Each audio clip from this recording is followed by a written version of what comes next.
Hello and welcome to the Minimum Competence episode for Friday, October 25th, 2025. I'm your host for today, Andrew Leahy, a tax and technology attorney from New Jersey. On today's episode, judges caught using AI, a lawsuit to force a House swearing in, and New York Attorney General Letitia James facing charges in a politically charged case. Let's remember, somehow the holidays are just around the corner, and read today's legal news. On this day in legal history, October 24th, 1973, President Richard Nixon vetoed the War Powers Resolution, which was Resolution 542, a landmark piece of legislation passed by Congress to reassert its constitutional authority over decisions to deploy U.S. armed forces abroad. The resolution came in the wake of growing public and congressional frustration over the Vietnam War and secret military actions in Southeast Asia.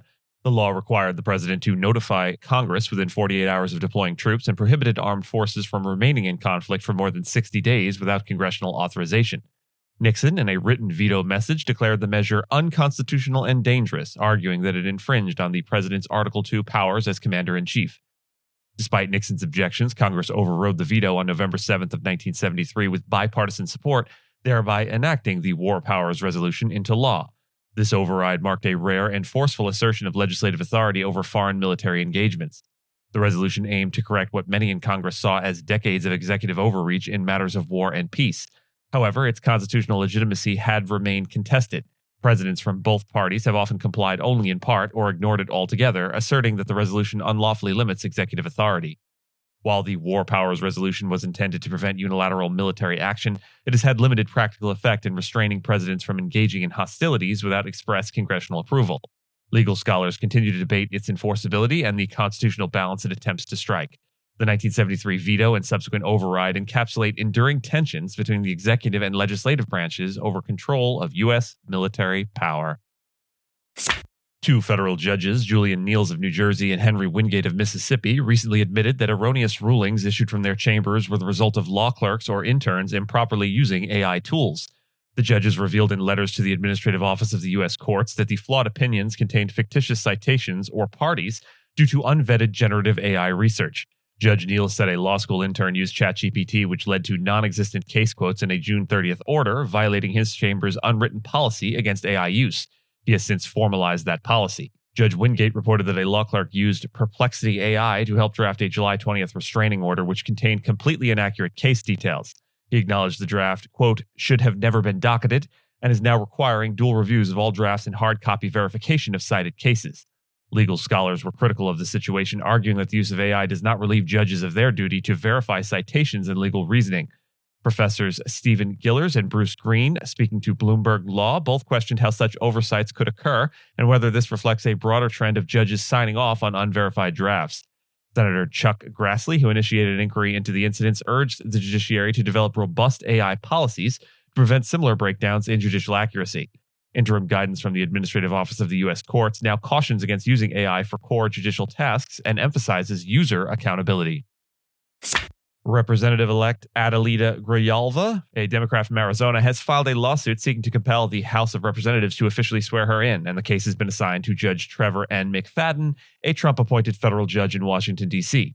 Grijalva, who won a special election on September 23rd to succeed her late father, Raul Grijalva, has not yet been seated, and Speaker Mike Johnson has delayed scheduling her swearing in. Her formal entry into Congress would reduce the Republican majority and enable Democrats to trigger a vote on releasing Jeffrey Epstein-related documents. Judge McFadden is known for conservative rulings, though his record includes some independent decisions, such as restoring the Associated Press's White House access. Grijalva's legal team is examining the implications of his assignment to the case. Grijalva argues that the delay is not just procedural, but prevents her from doing the basic work of a representative. Without a formal swearing in, she lacks an office budget, staff, constituent services, and a working phone line. The number for her late father's office still routes to outdated voicemails. In contrast, Speaker Johnson downplayed the significance of the delay, suggesting Grijalva can still serve constituents informally.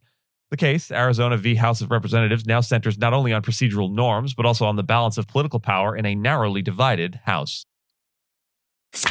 New York Attorney General Letitia James is expected to plead not guilty today in federal court to charges of bank fraud and making a false statement to a financial institution. The indictment accuses her of misrepresenting a 2020 Norfolk, Virginia property as a second home to secure a lower mortgage interest rate, saving nearly $19,000 when she allegedly used the home as a rental investment. James denies wrongdoing and plans to challenge the charges, calling them baseless. The case marks a dramatic turn for James, a Democrat who last year won a $450 million civil fraud judgment against Donald Trump. Although the monetary penalty was overturned on appeal, the court upheld the underlying fraud finding. James is one of several public figures who have clashed with Trump and are now facing criminal charges under his administration, alongside former FBI Director James Comey and former National Security Advisor John Bolton. Critics, including a third of Republicans according to a Reuters Ipsos poll, believe Trump is weaponizing federal law enforcement to target perceived enemies. The lead prosecutor in the James case, U.S. Attorney Lindsey Halligan, was appointed by Trump after he replaced a prior prosecutor who raised concerns about the strength of the case. James' team argues Halligan is unlawfully serving in the role and has already moved to dismiss the charges.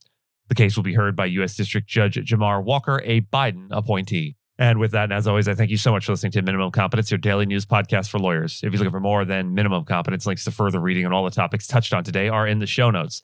And reviews go a long way towards helping new listeners to find our show. If you have a moment and leave a rating or review on your podcast player, we'd sure appreciate it. And if you know someone that might be interested in a story we cover, consider sending them the episode. But remember, nothing here should be construed as legal advice because it is certainly never that. Minimum Competence is available at minimumcomp.com and wherever it is you get your finely crafted podcasts. If you haven't checked out the website in a while, give it a look. There are complete transcripts and resources for each episode and its corresponding segments, as well as an opportunity to receive new episodes in email, newsletter, form. We'll see you back here on Monday, and until then, note, we like to close out the week of shows with a featured musical piece that will make these Friday episodes seem especially long. We hope you'll stick it out and enjoy the featured piece, but if music, and specifically classical music, isn't your bag, we get it. Our mouth sounds unrelated to the week's closing music ends here. This week's closing theme is by Johann Strauss Jr. This week's closing theme features Strauss and a spirited dive into the Wiener Klänge im Walzertakt mit Johann Strauss, or the Viennese sounds in waltz time with Johann Strauss. Known as the Waltz King, Strauss Jr. was born on October 25, 1825 in Vienna and became the most celebrated composer of light dance music in the 19th century. While his father, Johann Strauss Sr., founded the family's musical dynasty, it was Strauss Jr. who elevated the Viennese waltz to international acclaim, transforming what had been a lively but modest ballroom dance into a glittering art form. Strauss Jr. composed over 500 works, including waltzes, polkas, and operettas, many of which captured the charm and social energy of Habsburg Vienna.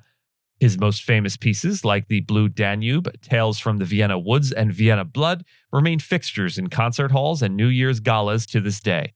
The selection in Wiener Klänge im Walzertakt offers a snapshot of this legacy, blending elegance, momentum, and melodic wit with unmistakable Viennese flair. Beyond their musical appeal, these waltzes represent a cultural moment, a fading empire still wrapped in gilded pageantry, danced into memory by the music of Strauss. They also underscore Strauss Jr.'s gift for orchestration, light but never shallow, sentimental yet never saccharine. His music invites listeners not just to hear, but to move, swirl, and feel the rhythm of a society twirling on the edge of modernity.